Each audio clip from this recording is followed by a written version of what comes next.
Você precisa conhecer agora a nova plataforma progressista OM Play, Outro Mundo em Debate. Vem conhecer, entra na plataforma, você vai encontrar cursos com os principais pensadores da história do mundo.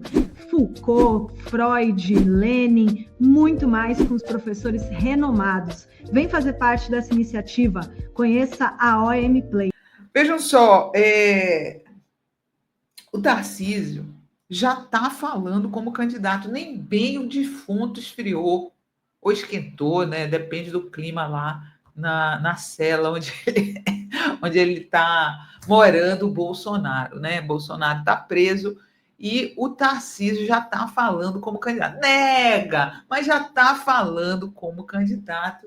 Deu uma entrevista hoje já sendo muito corajoso, né? Nessas horas eles são corajosos, muito corajoso, que vai botar o PT para correr, que vai tirar o Brasil do PT, né? Esse papo aí que muito agrada a mídia comercial, na verdade, né?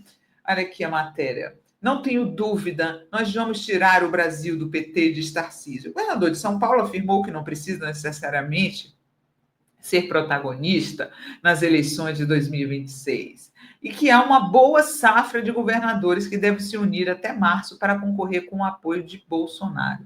O governador de São Paulo, Tarcísio de Freitas, matéria do Giovanni Butti no Estadão, voltou a criticar o presidente Luiz Inácio Lula da Silva durante participação no evento UBS Wealth. Agora ele vai criticar o presidente Lula o tempo todo, afinal ele é candidato, minha gente. Ele só vai desistir de última hora se ele não tiver bem nas pesquisas. Mas se ele tiver bem nas pesquisas, ele é o candidato, com apoio da mídia comercial.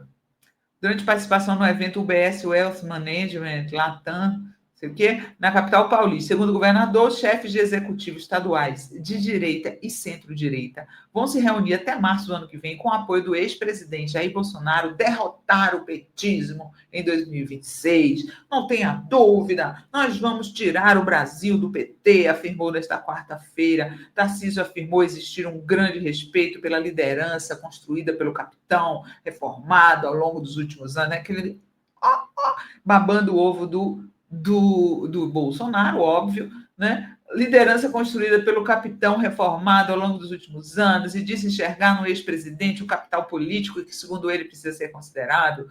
O governador avaliou que essa influência será relevante para pacificar arestas dentro do campo da direita e ajustar divergências internas. Para ele, não há dúvida de que Bolsonaro ainda exercerá um papel central nesse processo. Esse arranjo é muito mais provável do que se imagina, vai ser muito mais forte do que se imagina e vai ser um arranjo vitorioso. Ele tem que acreditar, né, minha gente? Não tenham ansiedade, não existe isso. Ah, é dezembro.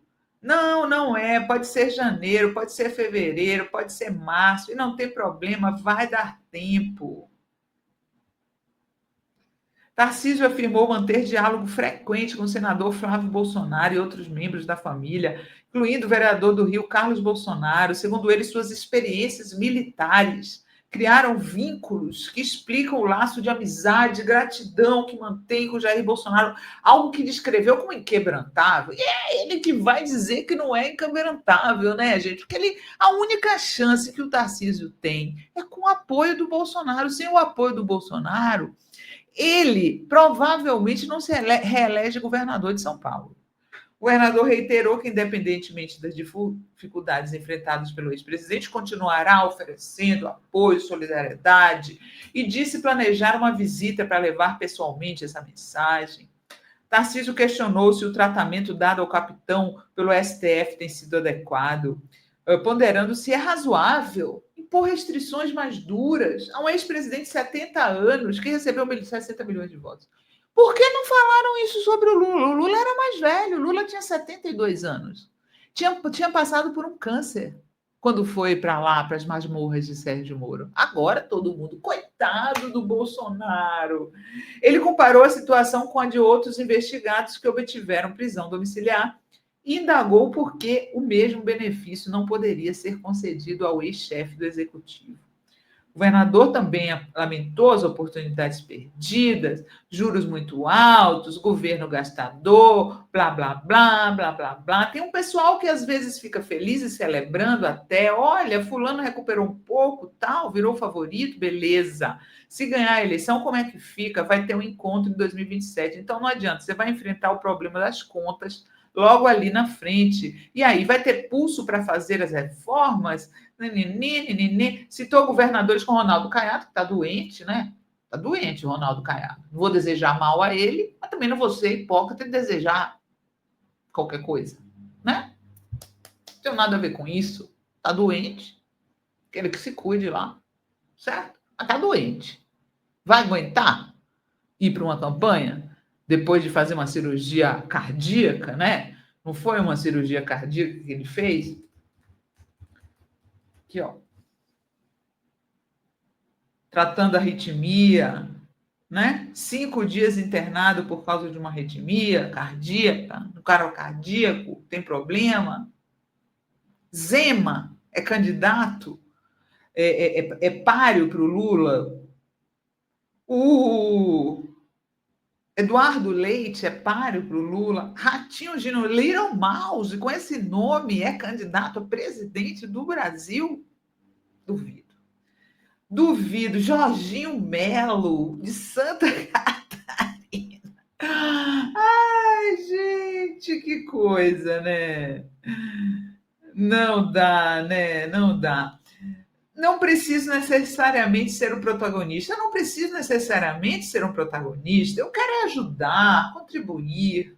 Porque se a gente não contribuir, aí sim vai ter uma frustração. A grande pergunta é: o que eu quero deixar para as gerações que vão vir? O que eu quero deixar para os meus filhos, para os meus netos? Eu não quero deixar esse país que está aí, esse país do PT, um país do PT, ô Tarcísio. É muito melhor do que o país que você trabalhava lá do Bolsonaro, que as pessoas passavam fome, que o país não crescia, né? Que o país não era respeitado no exterior, não tem nem comparação. Agora, ó, não foi o Tarcísio o único a ficar aí chorando, fazendo chorumela em relação ao Bolsonaro e os generais, tá? Os clubes militares, vocês sabem que está lá cheio de militar de pijama, né? Que reclamaram aí da prisão dos militares. Vamos ver se eles vão fazer alguma loucura. Eu sinceramente, até temo que eles resolvam fazer alguma quartelada, não sei. Eu sei que eles se manifestaram. Ó. A Comissão de Interclubes Militares se manifestou nessa quarta sobre a prisão de membros da ativa e da reserva das Forças Armadas. A decisão de decretar a prisão dos militares ao final do processo levanta preocupações sérias e não pode ser tratada como um ato meramente protocolar. Quando um julgamento apresenta pontos de contestação sólidos, como os levantados com precisão jurídica pelo ministro Fux, vocês já veem que eles se amparam no Fux para poder reclamar da prisão dos militares. É imprescindível que tais questionamentos sejam enfrentados com rigor e não ignorados, diz o texto assinado pelo almirante Alexandre José Barreto de Matos, presidente do Clube Naval, general Sérgio Tavares Carneiro, presidente do Clube Militar, e o brigadeiro Marco Antônio Pérez, presidente do Clube da Aeronáutica. Os militares da reserva que assinam a carta avaliam que as penas aplicadas desproporcionais e desequilibradas e que nem deveriam existir, né? Vocês estão aí vendo que eles estão negando a existência de algum crime pelos militares que eles defendem. São superiores às praticadas em média pela justiça brasileira, maiormente quando se compara assassinos, traficantes, ladrões de dinheiro público, estupradores, etc. Ainda segundo a nota dos clubes militares, discordar dessa decisão não significa atacar instituições, significa sim. Mas reafirmar que decisões que afetam diretamente a liberdade de indivíduos devem ser tomadas com total observância ao devido processo legal. Houve total observância ao devido processo legal, ô general de pijama. Especialmente quando há apontamentos relevantes sobre possíveis falhas na análise dos fatos ou na interpretação jurídica aplicada. O texto também destaca que as prisões em questão atingem respeitados chefes militares, com passado ilibado, com uma carreira de mais de 40 anos de serviços prestados à nação brasileira, o que deveria ter sido objeto de ponderação em todo o processo do julgamento. Vejam só, esses militares que têm 40 anos de serviços prestados à nação brasileira, que tivessem pensado antes de se unir a um desclassificado como Jair Bolsonaro, a um militar que saiu do exército pela porta dos fundos. Eles que pensassem antes estão pagando o preço das suas escolhas.